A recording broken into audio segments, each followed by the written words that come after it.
Welcome to UCTV News. I'm Carrie Longabuco. And I'm Marina Tsunami. Coming up, Obama will be visiting a Connecticut school this Wednesday. Find out which one. And an update on the UConn basketball programs. More details on that coming up. Digging deeper to find the truth. A team you can count on in your university. UCTV Channel 14 News. Gonna find my baby, gonna hold her tight, gonna grab some afternoon delight. Afternoon delight.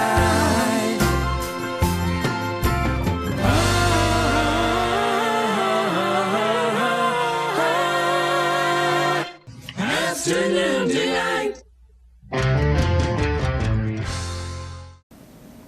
For a decade, UConn was aware of sexual abuse accusations against music professor Robert Miller and failed to take proper action. A report released Wednesday revealed that former Dean David Woods learned of the accusations in 2003. An independent investigation concluded that Miller broke school policy by inviting students to overnight parties involving alcohol. The investigation began after allegations that the professor abused children in the 1960s and the 1990s came to light. On Thursday, UConn began disciplinary proceedings against Miller and Woods and informed both men that the university intends to fire them.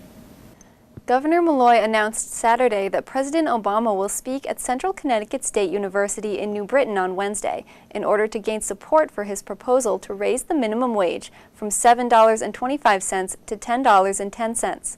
The White House says the president will be in the Hartford area on March 5th and that more details of his visit will be available in a few days. The battle over the minimum wage was the focus of the argument between Governor Malloy and Louisiana Governor Bobby Jindal at a meeting of governors at the White House this past weekend. Governor Malloy supports the president's minimum wage proposal and tweeted that he was, quote, excited to welcome the president to Connecticut next week. An act of terror in a China train station on Saturday left at least 29 people dead and over 130 injured. Witnesses said more than 10 assailants dressed in black and armed with long knives stormed a railway station in the city of Kunming and began a horrific stabbing spree. 4 of the accused were shot dead and 1 was detained. The rest remain at large. Authorities described the attack as terrorism and said they believe members from a separatist group from northwest China carried out the assault. This year, Connecticut taxpayers have access to free state tax preparation and filing services. Department of Revenue Services Commissioner Kevin Sullivan says the Online Taxpayer Service Center offers free electronic filing and a range of free community services, including the Volunteer Income Tax Assistance and the Free Alliance. Sullivan says over 70% of state taxpayers qualify for free assistance in filing their income tax. A student was assaulted near campus Saturday night, according to a university spokesperson. The male student was walking on Church Street in Middletown when he was approached by 6 to 8 young men and hit in the face repeatedly. The assailants then fled the scene. The victim was treated for facial injuries at a local hospital. Police are currently investigating. Trayvon Martin's mother, Sabrina Fulton, spoke on campus here at UConn Friday night as part of the 45th anniversary celebration of the African American Cultural Center.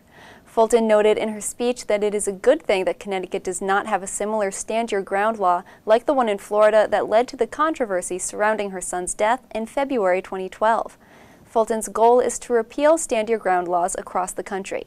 Her work brought her to the White House this past week, where she was invited to listen to President Obama launch a new initiative intended to help young black men realize their true potential. Fulton said Obama has invested his time and energy into making sure that some of the obstacles they are facing will be addressed. The UConn women's basketball team celebrated Senior Day during Saturday's sold-out game at Gamble Pavilion. Seniors Stephanie Dolson and Bria Hartley stood alongside their proud parents as they were inducted into the Huskies of Honor. The 2 players have been starting members of the team since their freshman year at UConn. The day became even better when Hartley and Dolson, who both played a standout game, led their team to dominate Rutgers 72-35. This was the 36th consecutive win for the top-ranked Lady Huskies. Fire officials say 25 people were displaced by a fire at a Hartford apartment building Sunday morning. Hartford Fire Department Captain James McLaughlin says when firefighters arrived just after 6 a.m. this morning, 4 cars were on fire in the carport beneath the 4-story apartment. Although the 45 firefighters who were called to the scene did put out the fire, there was bad damage to the electrical system and water supply. Officials say the roughly 25 residents are being helped into relocation by Hartford's Health and Human Resources Department and the American Red Cross. McLaughlin says the city fire marshal is still investigating the fire. The Washington Post reports that the Walt Disney Company will cut funding to the Boy Scouts of America in 2015 because of a policy that bans gay adult leaders in the organization. Disney currently donates money to troops in exchange for volunteer hours completed by Disney employees. D. Smith, a Boy Scout spokesman, says the organization is disappointed by the decision, which will affect their ability to serve children. The Boy Scouts lifted a ban on gay youth last year. Coming up, the FDA announces big changes. Stay tuned for more. Digging deeper to find the truth. A team you can count on in your university. UCTV Channel 14 News. Gonna find my baby, gonna hold her tight, gonna grab some afternoon delight. Afternoon delight.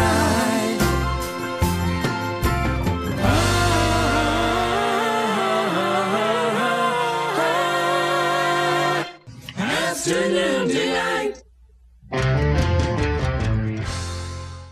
This weekend was a double whammy in UConn basketball. Both the men and women Huskies welcomed wins at home. The #1 ranked women's basketball team had a blowout victory against Rutgers on Saturday, continuing their perfect season with a 72-35 win. Meanwhile, the men defeated #11 Cincinnati in a 51-45 upset at the XL Center. The men will play Rutgers at home on Wednesday, while the women look to win the AAC championship title on Monday against #3 Louisville. Ukraine's temporary leaders say their country is on the brink of disaster and asked the world for help yesterday. The country's acting prime minister said the action by Russian forces to surround military bases in Crimea was a declaration of war. Ukraine's acting president says the country has closed its airspace to non-civilians.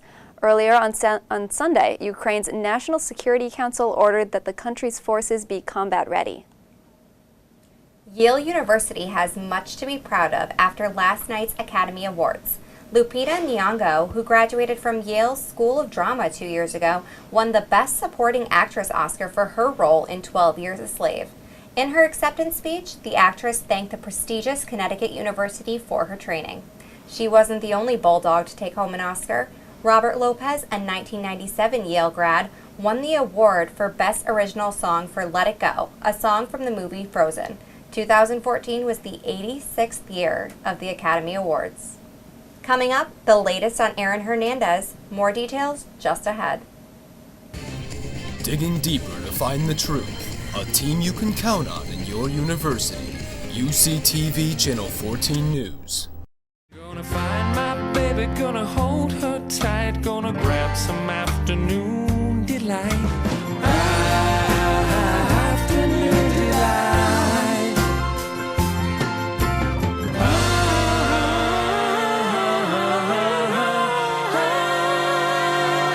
Afternoon delight. Aaron Hernandez is being sued in connection with the 2012 death of two men in Boston. The two $6 million lawsuits were filed Wednesday by the families of Daniel Abreu and Safiro Furtado. They claim that the former New England Patriots player maliciously shot into the car of the two men, following a fight inside of a South End club. Hernandez is currently being held on murder charges related to the 2013 shooting death of former friend Odin Lloyd. CNN reports that a grand jury is currently investigating the 24-year-old's role in the drive-by shooting. It's really such a shame that Aaron Hernandez has gone down this road. He was a success story out of Connecticut, a great athlete, and it's crazy that he could let all that go for this. I know, we were proud of his success, and now we're just watching. It seems every step something bad happens. I know, what a shame. A killer at the center of an early release debate was sentenced to 53 years in prison on Friday. Frankie Resto was released from prison early while serving time for armed robbery and placed on probation. 2 months later, he shot and killed 70-year-old store clerk Ibrahim Ghazal at a Meriden gas station. The crime sparked controversy over Connecticut's early release program. Resto violated the terms of his probation by failing a drug test, but an arrest warrant was not signed until 1 day after the murder. Had Resto been on parole rather than probation, he would have been immediately arrested and returned to prison upon failing the drug test. Critics of the Risk Reduction Credit Program have demanded its repeal. And the Food and Drug Administration announced Thursday that it is proposing a big change to the labels you see on packaged foods. They say the labels would make calorie counts more prominent and tell you about the amount of added sugar. This is all part of an effort by the FDA to update nutrition labels for the first time in 20 years in order to fight obesity and related diseases like diabetes. Another change is that the amount of calories listed per serving on a nutrition label would more accurately reflect a realistic portion size. This could double your calorie count on ice cream labels, so watch out. First Lady Michelle Obama, who is launching her Let's Move campaign against childhood obesity, announced the proposal alongside the FDA last week. The updates will take about 3 years to fully take effect, including the 90-day period for public comment before the regulations are finalized. Companies would then have 2 years to comply with the new rules. Great news coming out of Torrington. A donor has been found for a 10-year-old girl suffering from kidney disease, and her hero lives right next door. 30-year-old Raymond Fricosa found out Tuesday that he was selected as the donor for his neighbor, Samantha Hall, whose kidneys were failing rapidly over the past few months. The community rallied around Samantha by raising money for her treatment and helping seek out a donor. Fricosa was happy to help. He said, "It's not every day you get called upon to help save a life." Police arrested a man in West Hartford Saturday afternoon after his 2-year-old daughter caused a minor traffic accident. Police say the toddler was left in a running car and managed to put the transmission into drive. The vehicle hit 2 parked cars and caused some minor damage, but the child was not injured. Police say the child's father, Oscar Chicas, was found nearby working on a disabled vehicle with his brother. Chicas has been charged with risk of injury and is being held on $15,000 bond. Police say the Department of Children and Families was notified and the child is currently staying with her uncle. Last night's Academy Awards brought out Hollywood's biggest stars in their Sunday's best. The slavery drama 12 Years a Slave took home the coveted Best Picture award, while Matthew McConaughey and Cate Blanchett won top acting Oscars. Gravity, which starred Sandra Bullock and George Clooney, swept the categories, winning a total 7 awards. Host Ellen DeGeneres set a social media record by managing to have a celebrity-filled selfie become the most tweeted picture in Twitter history, and passed out pizza mid-show to the grateful A-list crowd. That's all for tonight, UCTV News. Be sure to check us out at uctv.uconn.edu and our new YouTube channel, the UCTV Channel 14.